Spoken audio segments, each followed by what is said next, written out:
What's going on, guys? JPP Duel here. Hope you guys are enjoying your Monday. And for today's matchup, we have an Adventures Pranks versus a Sky Striker, with my opponent playing Sky Striker going first. Now, keep in mind this is a Diamond 1 gameplay, so the opponent should probably know what to do, how prank kids work. And the reason why I'm emphasizing this is because you will see later in the video where my opponent makes major misplays.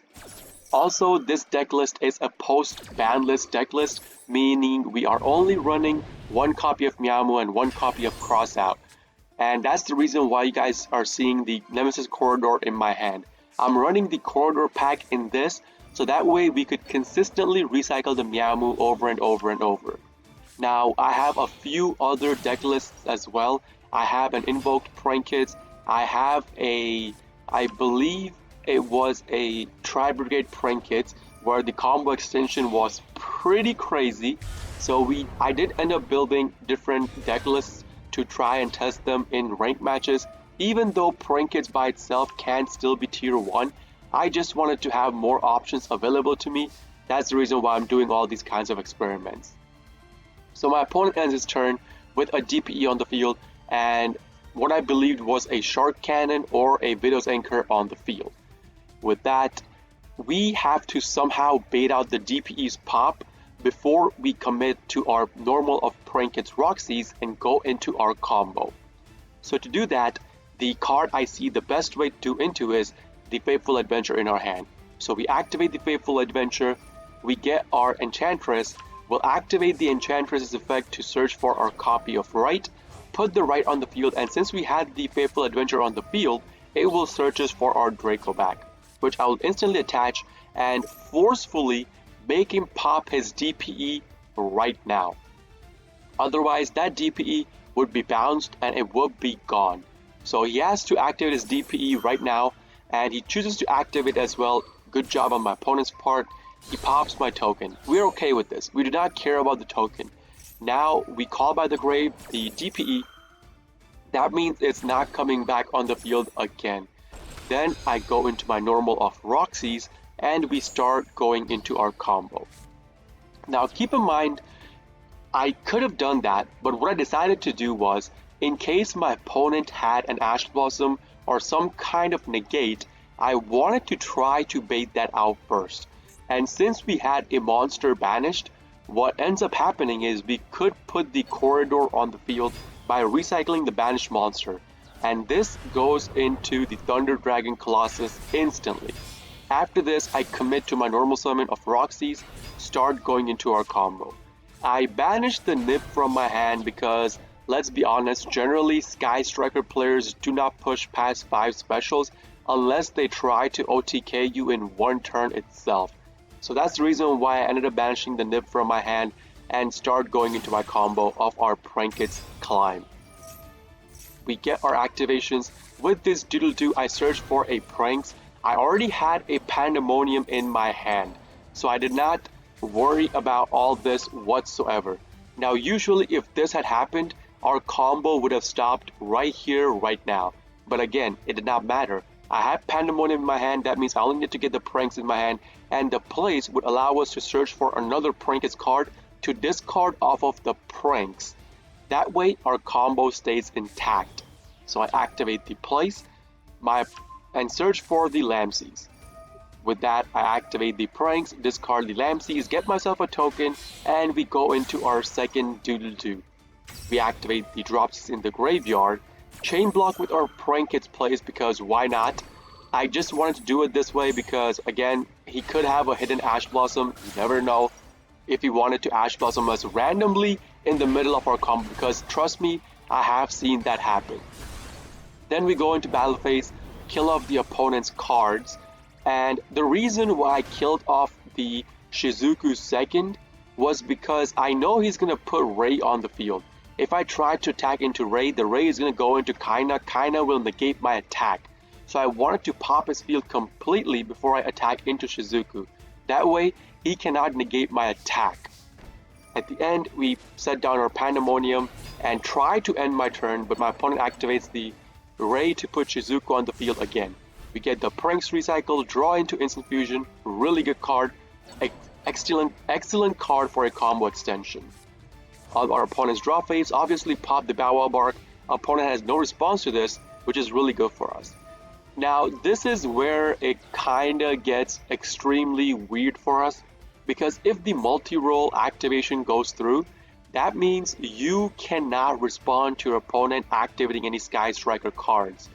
So that means that you cannot chain link your Pandemonium to your opponent activating, let's say, Afterburner or something to pop your back row, which I really don't like about multi-role.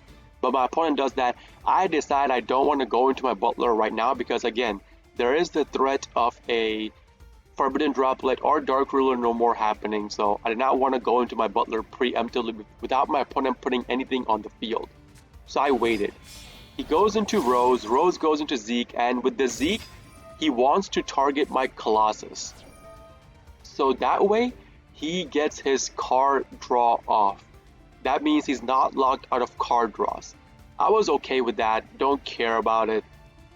But this is where it kinda hurts me. He activates the Widow's Anchor on my Fansies.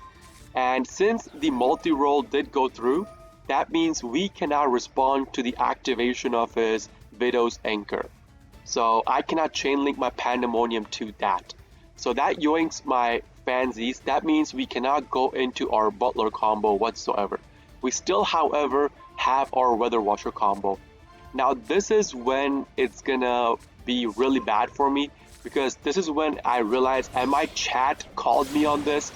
They told me, how you wish you had not banished the Nib. Like, would you rather have Nib in your hand or not? Like, yes, 100% yes.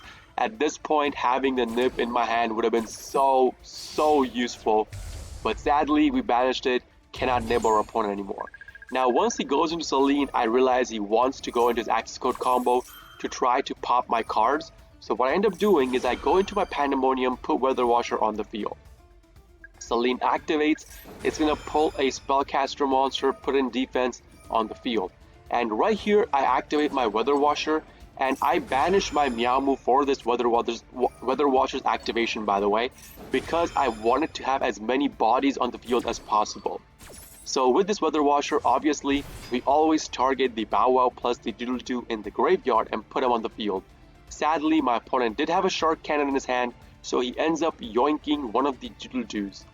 That's okay with us, we still get our Bow Wow on the field, and we still have our graveyard activations that are going to put 2 more Prank Kid monsters on the field as well. So we do all that, we get our monsters, then he gets the Celestial's draw as well. Broken crap, right? Extremely broken crap.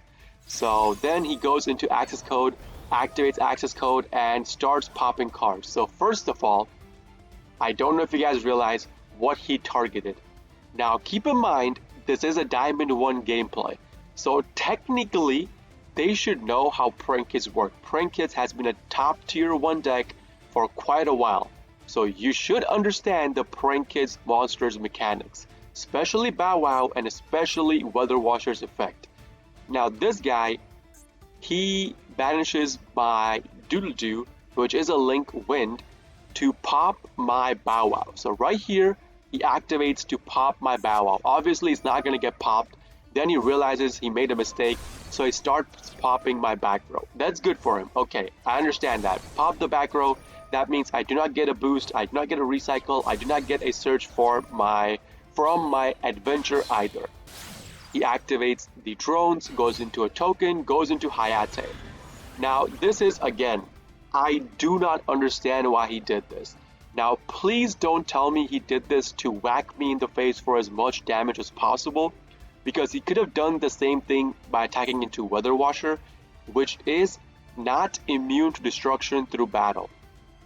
The one card on the field which is immune to destruction through battle is the card he rams his Access Code into. Like, this dude, even though he's Diamond 1, has no idea how Prank Kids works whatsoever. And guys, I urge you to keep Weather Washer. I know most of you guys have taken out Weather Washer, but its effect come in handy so frequently, it's ridiculous. So I'm okay with that. That means he does not get to kill any monsters on my side. With the Hayate, he whacks me in the face, sends a card to the graveyard, and then again, I don't know if you guys realize what he did. He tried to activate access code again, banish Kagari to try to pop my Weather Washer. Now this guy does not understand the concept of Bow Wow Bark and how it works. He tried to consistently, not once, but twice, try to pop my card after Bow Wow Bark pop went through on his turn. I don't understand why. So with the Hayate, he goes into the Kaina. Kaina will target my Weather Washer. That means I cannot attack with the Weather Washer on my next turn. Goes into Shizuku at the end of his turn. The multi-roll activates, setting down the Anchor, setting down the Shark Cannon, and the Engage, I believe. He's going to be setting 3 cards on the field. We're okay with that. Shizuku activates, draws in the other Engage. That's going to be the end of my opponent's turn. Now, he made a lot of misplays. Not saying no, but he's still in the game. So now, on our draw phase, we draw into the flag. And with the flag, since we have so many banished monsters, that means the flag can search us for a Corridor, and Corridor can, again, put the Colossus on the field, because we could recycle the Colossus, put it on the field again that way, and lock our opponent out of card draws. And again, this strategy is used to recycle the Meowmoo over and over. So we activate the flag, obviously targeting the Meowmoo. That is our Link climb into our full combo. We activate the flag again to search for Corridor. With that, I go into Roaster instantly, because why would I not want to pop his back row completely? Now his back row is not activatable because he has a card in the main monster zone and not just a card in the extra monster zone. So that means he cannot activate any of his back row sets.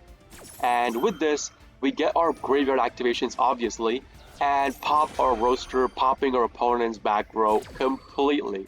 And I do not have to care about his back row anymore whatsoever.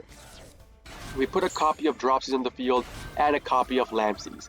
He gets his Field Spell activation, and since they saw a card getting popped from the field, it comes back on the field. We're okay with all that, we don't care about it. Then I start going into my Link climb again. We go into our Meowmoo, go into our Doodle-Doo, get our Roxy's graveyard activation.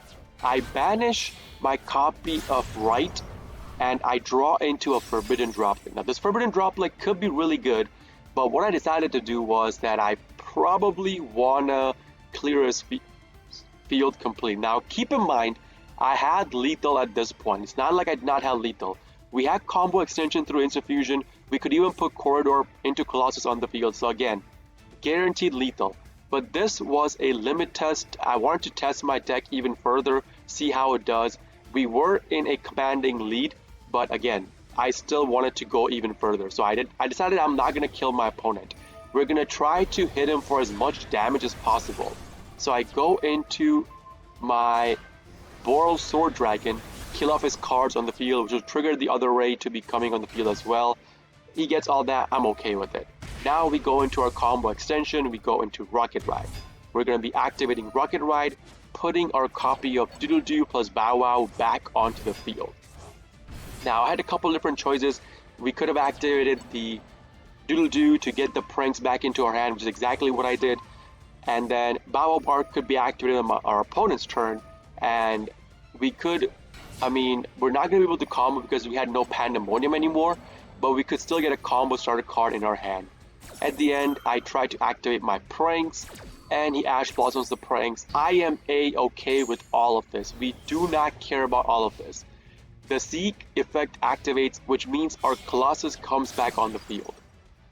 My guy goes into his second Zeke to banish the Colossus again so that he could get card draws.